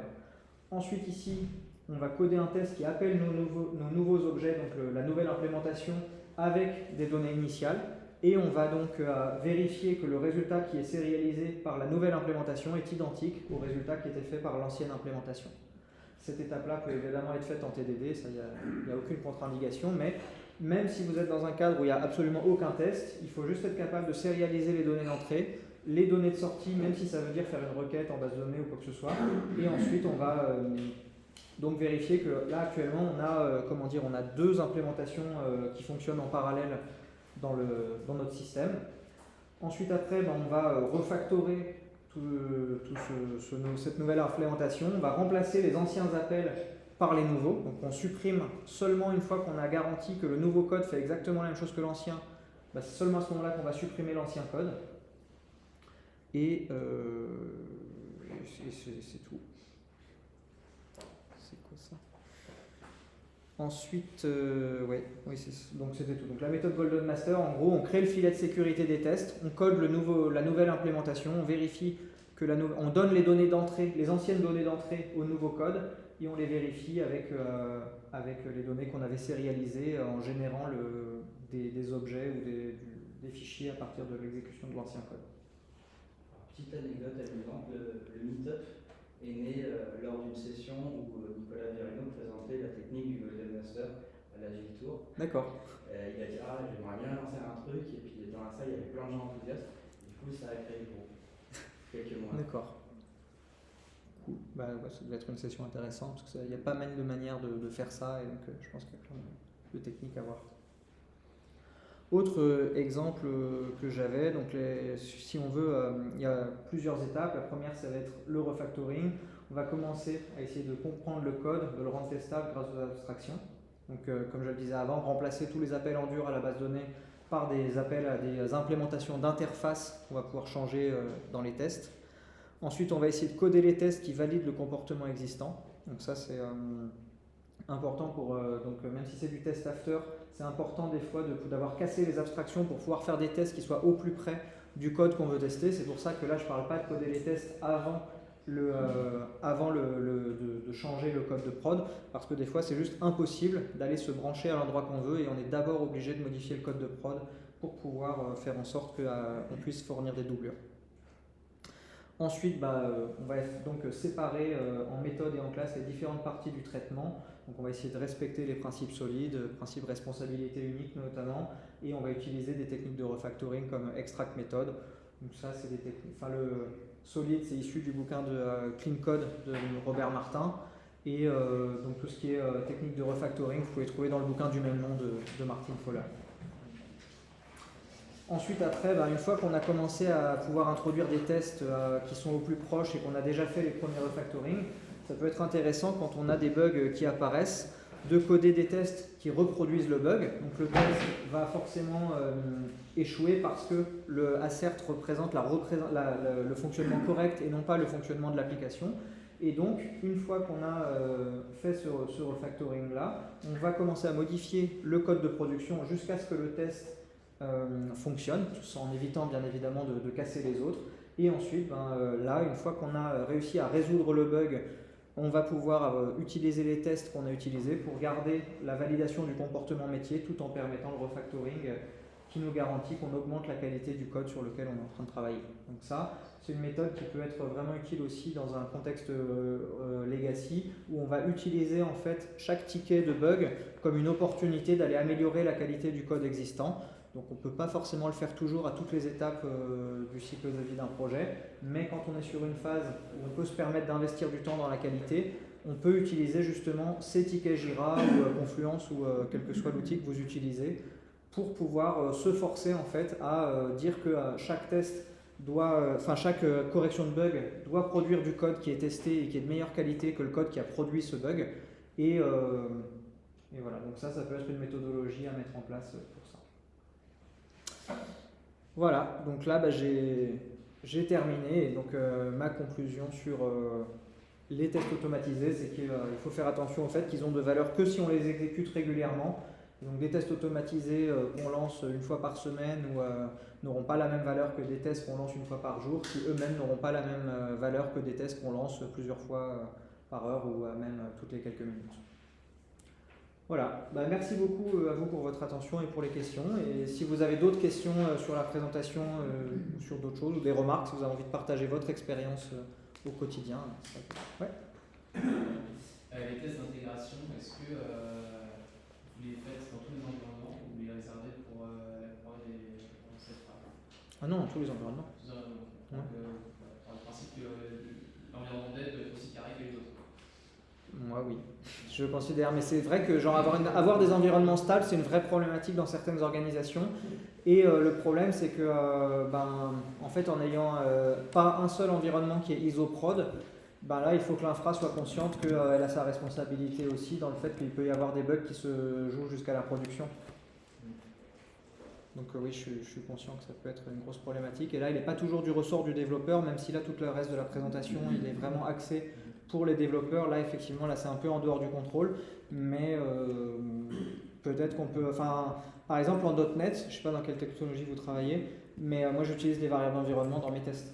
Par exemple, j'ai certains tests qui sont skip. Si j'ai certaines variables d'environnement qui sont activées, par exemple, ça m'évite d'envoyer des mails à chaque fois que je lance mes tests d'intégration sur ma machine. C'est ce genre de choses. Ou alors, on peut avoir des tests d'intégration qui sont liés à des variables d'environnement qui correspondent à une version de l'API à laquelle on a accès. On peut imaginer plein de mécanismes comme ça pour être sûr que nos tests s'exécutent dans le bon environnement avant de chercher à se demander pourquoi est-ce qu'il est chaud.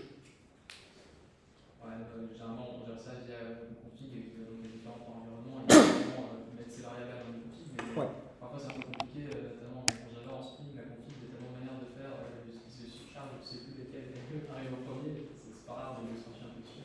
Là, je crois que la seule solution, c'est toujours la même manière de faire la config au moins.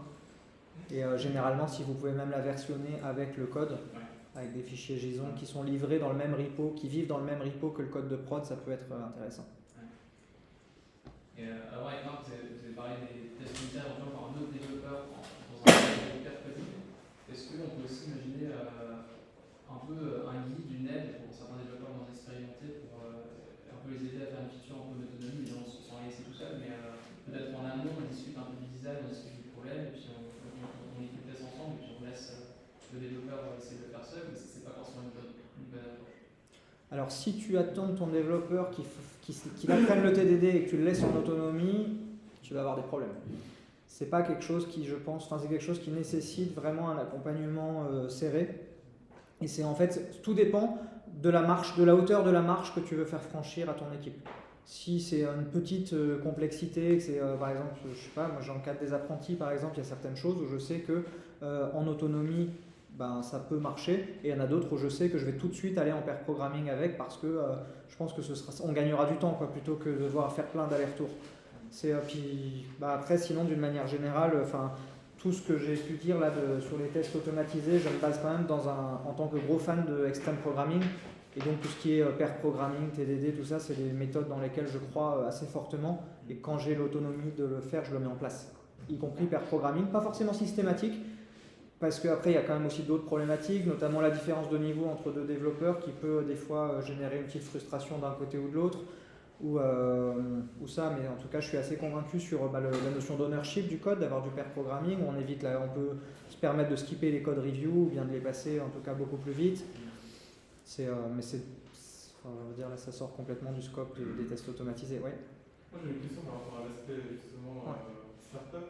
Il y a des discussions récemment, il y a quelques mois, sur est-ce qu'on peut faire de la qualité de code dans un contexte de startup. Et du coup, la question un peu appliquée aux tests automatisés, c'est comment on fait des tests automatisés ou où est-ce qu'on en fait déjà de base quand on est en train dans le cadre de startup, de faire un MVP ou de faire un POC qui potentiellement va être jeté, potentiellement pas. Du coup, comment tu vas... Les besoins changent. C'est trop ta levée de fonds, je pense. Est-ce qu'il n'y a pas que ça? Est-ce que tu as arrêté la captation? C'est continue, je peux merde. si tu veux. Bon, tant pis, je vais quand même le dire. Là, dans le contexte où je suis... Pas forcément c'est pareil. pas forcément le contexte, mais comment tu verrais la chose dans ce contexte-là? alors, je vais te décrire mon contexte et je vais te dire pourquoi je pense que c'est un bon contexte. C'est que le principe de ce que tu dis là du MVP, le but c'est d'essayer de livrer un truc qui soit fonctionnel et de le mettre le plus vite entre les mains du client possible.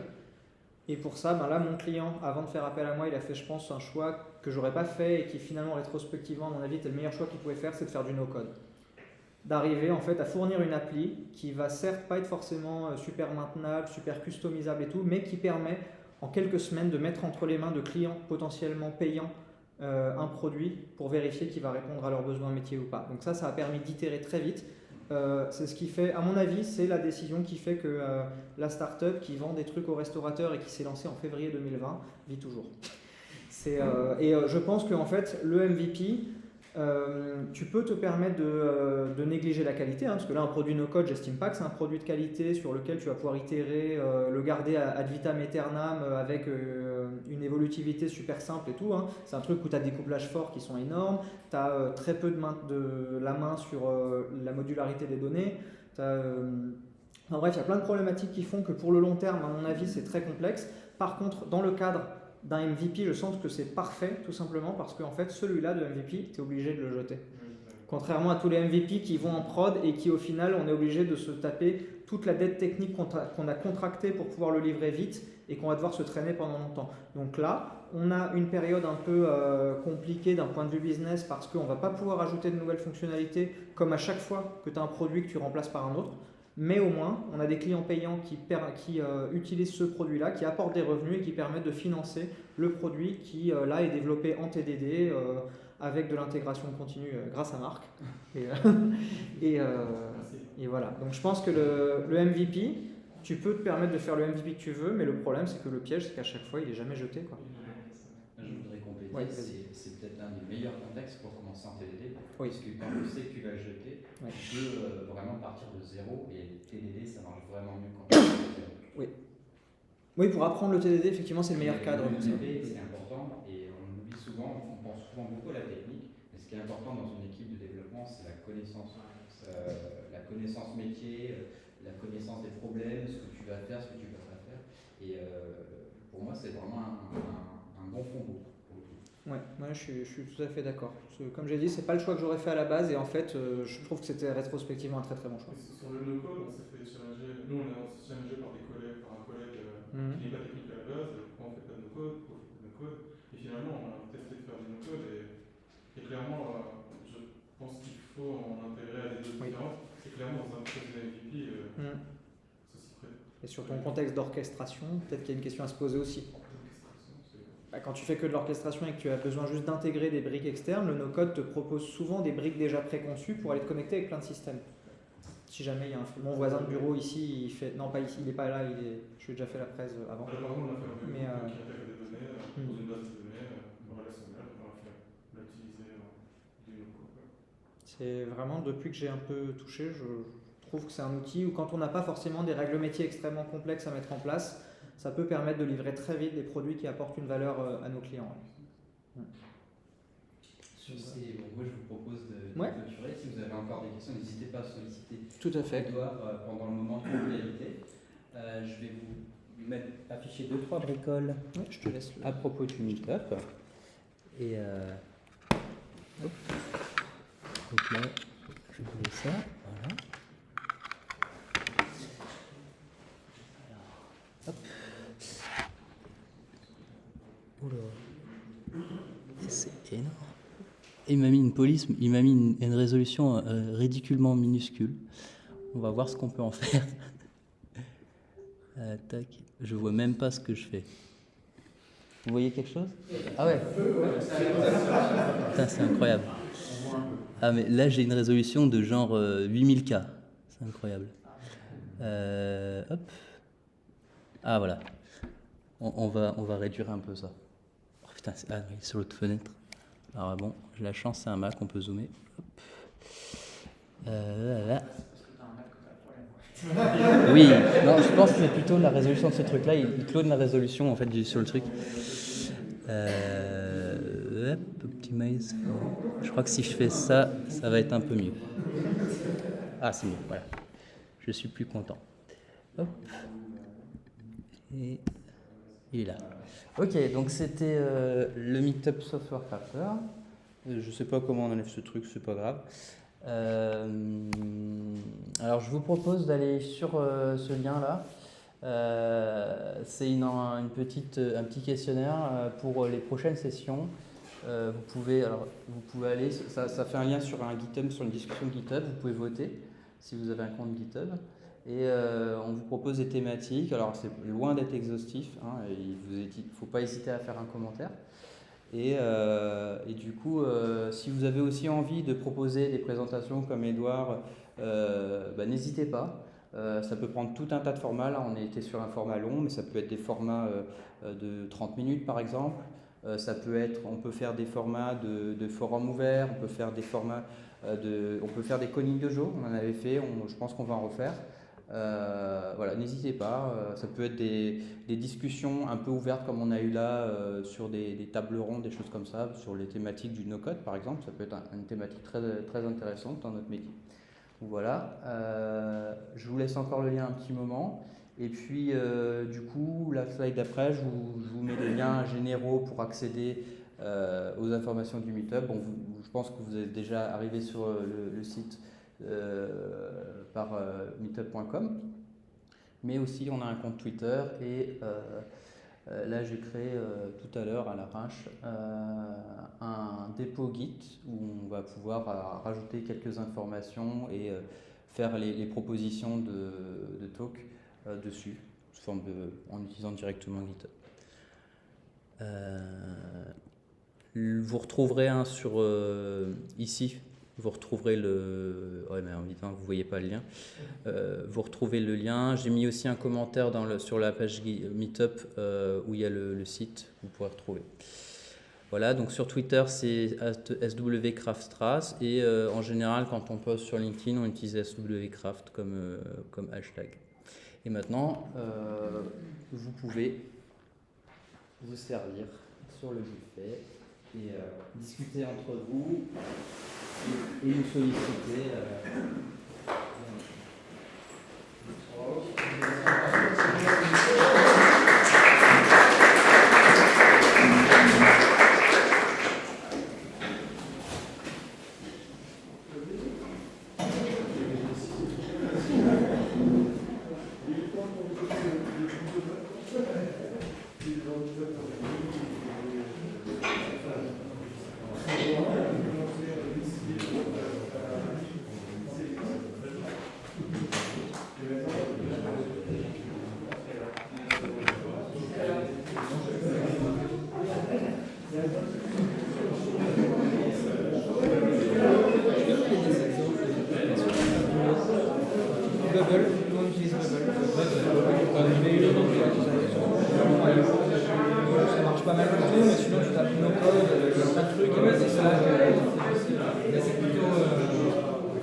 Voilà,